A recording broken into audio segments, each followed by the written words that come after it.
All right, so this is a question I've seen posted quite a bit on different forums and on YouTube and different places like that.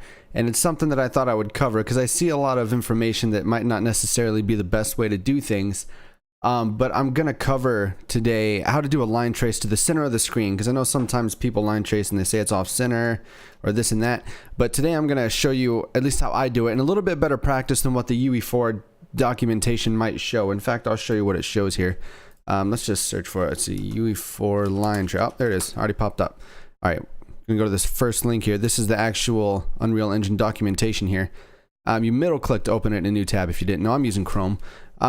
So this is the actual documentation when it's explaining to you how to do the single line traced raycast by channel. And this is absolutely how you would set up initially, but it's generally good practice to not use the event tick whenever possible. If you can at all avoid it, you don't want to use event tick. Anything attached to the event tick node here is going to be cast every single frame, so you want to keep that to a minimum. It can get very expensive for your system really quick, and it can definitely lower performance. So what we're going to do, let's minimize this here. We're going to start a first person, or from the first person template here, with starter content. You can see all my settings here. I'm just going to name this tutorial real quick. If I could see, I almost named it tutorial. A tutorial. There we go. Just going to go ahead and create the project here. We're going to start from scratch. And the way I have my engine set up, I have multiple monitors here. I'm only going to be using 2 for this tutorial, but you can absolutely use just 1 monitor if you need to. It just helps make things a little bit easier. But I will be flip-flopping through. Here, let me drag my settings over here. So this is the way my second monitor looks. I have my 4 different content browsers here, which I'll go through with you guys. Let me dismiss this. Like I said, you can do this all completely by yourself on one monitor. In fact, let me go ahead and set up here. Let me drag one over here. I haven't done this in quite some time, just so we can see here. All right, I believe that should be all we will need. Let's put the world outliner up here. Maybe drag this out a little bit. I'm going to get this set up so that we can all see this. I don't think we'll need the details, but just in case, let's go ahead and have this here on the screen. All right, so now we have our basic setup here. When you start, I don't know what it looks like initially. It's been so long since I've done it that way, but you should see something relatively similar to this. If it's not similar, these tabs will be named the same thing that they will be on yours, like the details, world outliner, modes.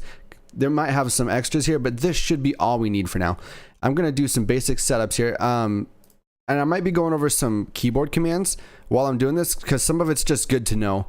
Like I'm going to hold shift and click this little tab here to minimize everything. And then all you have, if you let go of shift and just click it, see everything's minimized. And what I'm going to do is delete, well, not the sky sphere. We're going to drag this into lighting, drag render effects into lighting. Just going to clean this up a little bit. We can get rid of these 2, the network player start and the template label. We don't need those. Technically, we don't need any of the geometry here, but we're going to keep that. We don't need the first person character because we can delete that. In the project settings, which I can go over in another tutorial if you guys want to see that. If I click play, I'm going to spawn in as that character. So, ooh. All right, so the first thing we're going to do, let's go ahead and change this to new editor window. And we're going to set it to where we don't have to click whenever it starts up. Yeah, right here, game gets mouse control. That way, whenever we click play, it's already going to be in that window for us. See, like that. Awesome.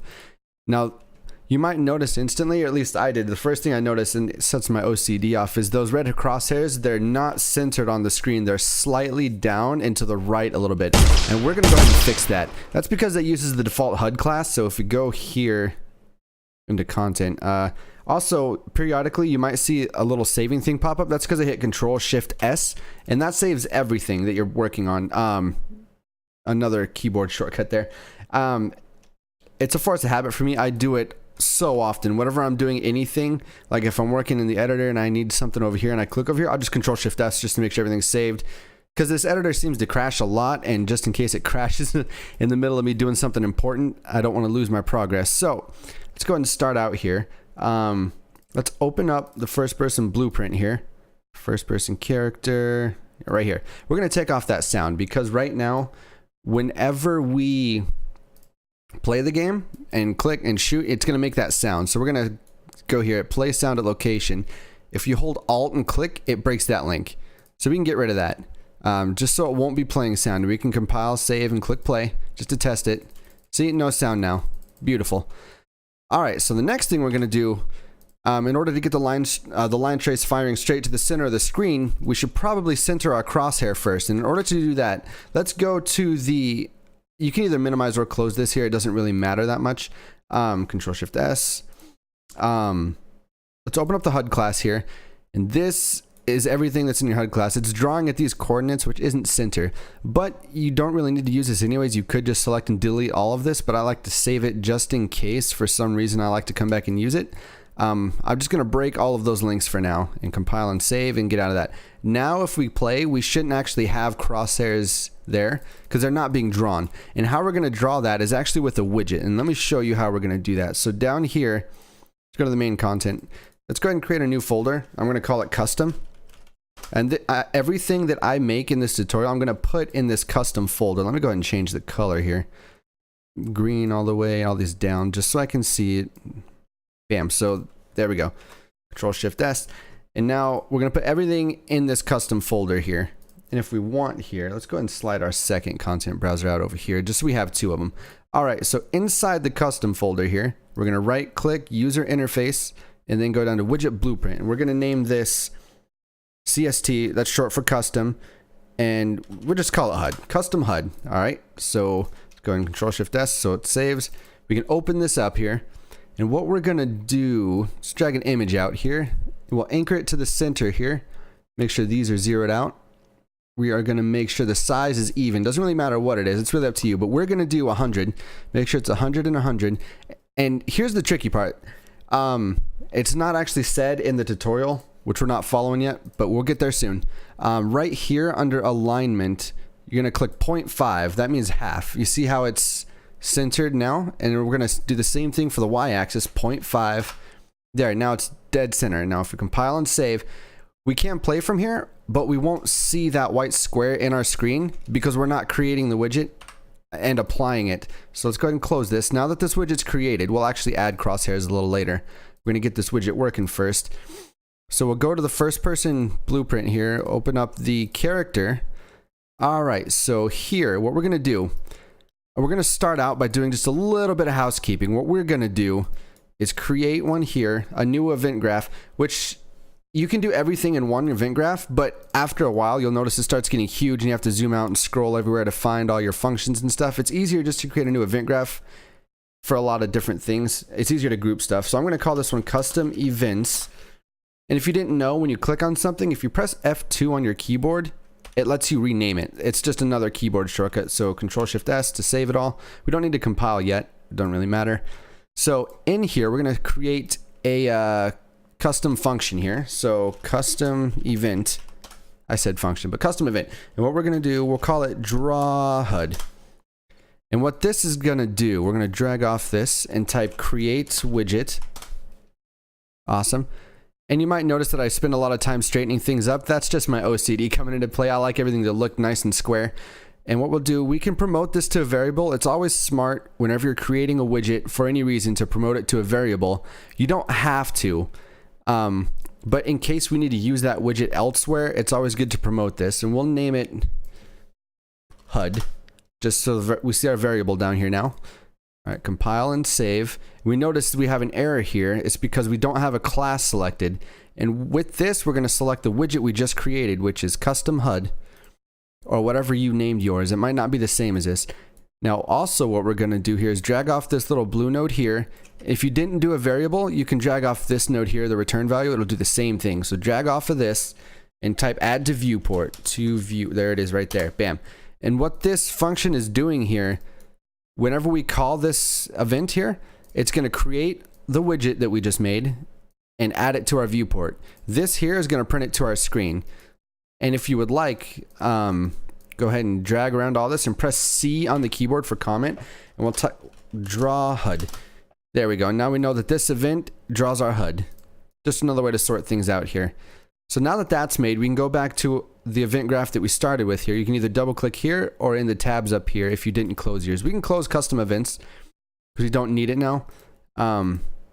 Watch me need it later just because I said that. All right, so what we're going to try to do here is try to find begin play if there is one. I don't think in the template begin play is here. And I might actually do a tutorial on how to set up a blank template because this is really messy. Look how scattered and you can't read stuff. It's really nasty. I don't like it. Oh, here's begin play right here. What we can do, what does this do here? This is for motion control. We're not going to be using motion controls. We can actually just delete all of this. Reset VR. We can delete all of this as well. If you're going to be using VR stuff at all, you can keep this. I'm going to delete it because I won't need it. I'm not doing anything with VR, so I'm just going to delete all of that outright. And in fact, just to keep this for the tutorial's sake, we're going to go in here to our custom events graph that we made here and do everything here just because there's nothing else here and it's clean. So what we're going to do is right click and type begin play. And what this does is when the game starts, whatever's attached to this is going to run. So what we're going to do is call, whenever the game starts, it's going to run this function that we made up here, this draw HUD function. So we can just drag off this and just type draw HUD. There it is right there. So whenever the game starts, this function here is going to be ran. That's what this code does. So if we compile and save and click play, we should see a white square in the middle of our screen. There we go. And that square is perfectly centered because we centered it in the widget itself. We didn't have to do any special code, nothing like that. Ignore where the balls are flying because that's something entirely different. We're going to be working with ray traces. We're not going to be working with the actual projectiles themselves today. That's going to be another tutorial later on down the road. But anyways, let's go ahead and fix that white box and make it some actual crosshairs. What we'll do is go to our widget that we closed. We can exit this and open our widget right here. Custom HUD. There it is. So just click on this image and under brush, you can assign whatever you want. I'm going to click this little drop down. No, I'm not. I am going to drag this off screen for a second. What I'm going to do is try to find, let's go to the main thing and type texture. I don't exactly, oh, right here. Bam. So what we'll do is just click on it, make sure we have it selected. Or you can just have the window small enough and just click it here. And if you click this little arrow, whatever you have selected is going to be set here. So now you see we have these crosshairs here. And we're just going to be sticking with the normal crosshairs that the engine provides us, these here. You can make your own. There's a lot of crazy stuff you can do with it. But for now, this is all we're really going to be doing with the widget. So we can close this here, Control-Shift-S, make sure everything is saved.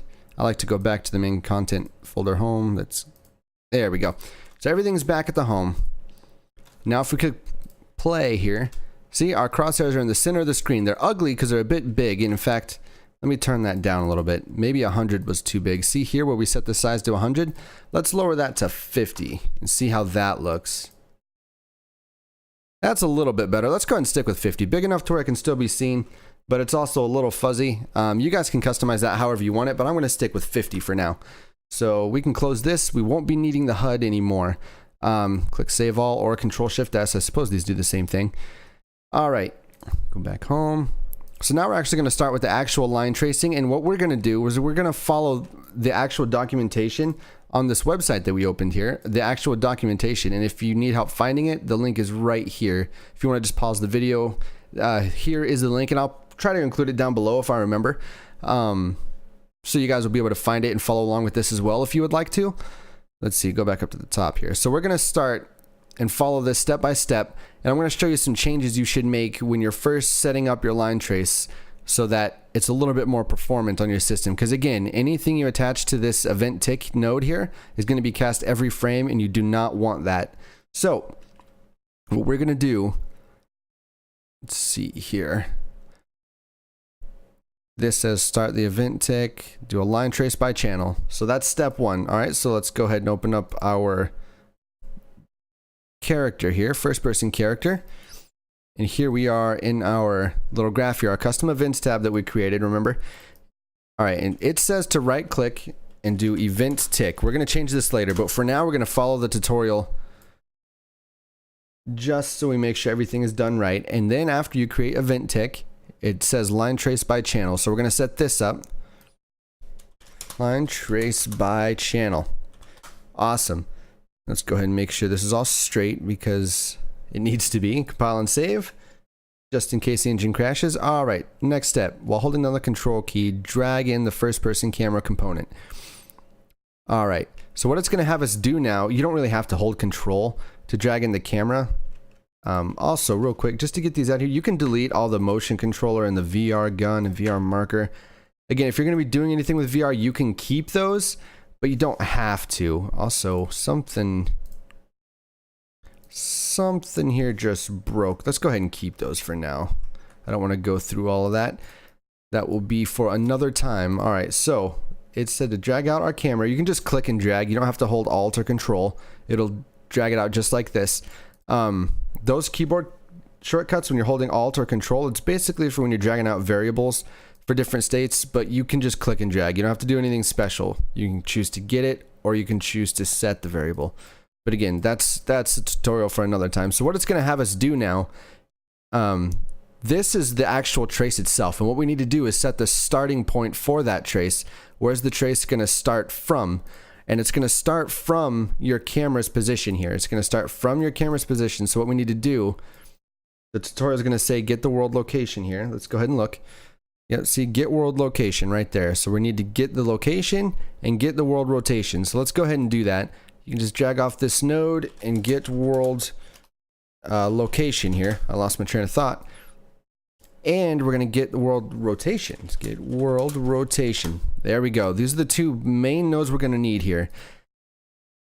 All right, and let's go to the next step here. So off get world rotation, we need to get a forward vector and multiply it by a float. So let's get this out of the way. We'll get forward. And what this is doing, let's multiply this by the float. So they have theirs in the tutorial set to 1500, which is the actual distance from the starting point it's going to go. This part here hasn't been explained yet. The tutorial is just kind of telling you to do it, but I'm going to explain it as we go along so you know what's happening. It might help you later on down the road. Let's go ahead and clean this up a little bit, store these down here. All right. So another little trick here for housekeeping. If you select multiple things, you right click, and under alignment, you can align things how you would like. See, now they're all lined up and pretty. Nice. All right, so compile and save. So anyways, what this is doing, we can actually just drag this out here. So from, I know I skipped a little bit of the tutorial, but I'll explain it. So this world location here, from the camera's location, that's what this is doing. This here is getting your camera's location, and that's where the trace is going to start from. And this here, it's not quite done yet. I believe we're going to have to add these two together and then put that in the end node. So what this is doing is getting the direction that your camera is facing. It's going to shoot forward however far we tell it to, and that is where the trace is going to end. If we only have it set to 1500, the trace is only going to shoot forward 1500 units. We'll call them units for now because I don't know the exact measurements. All right, so let's go here. Yeah, like I said, we're going to have to add the location to the forward vector. So let's do that. We just drag off here and click the plus on the keyboard. Yeah, vector plus vector. Add these two and drag it into the end node. Perfect. Then we can compile and save. That is the trace. Right now, your trace is set up. Every single frame that your game is operating, it's going to do a line trace, you know, from your camera's position forward 1500 units. And if we would like to see that, we can actually set this right here to duration, and we'll set it to 2 seconds. We only want it to exist for 2 seconds. It's going to be cast every frame.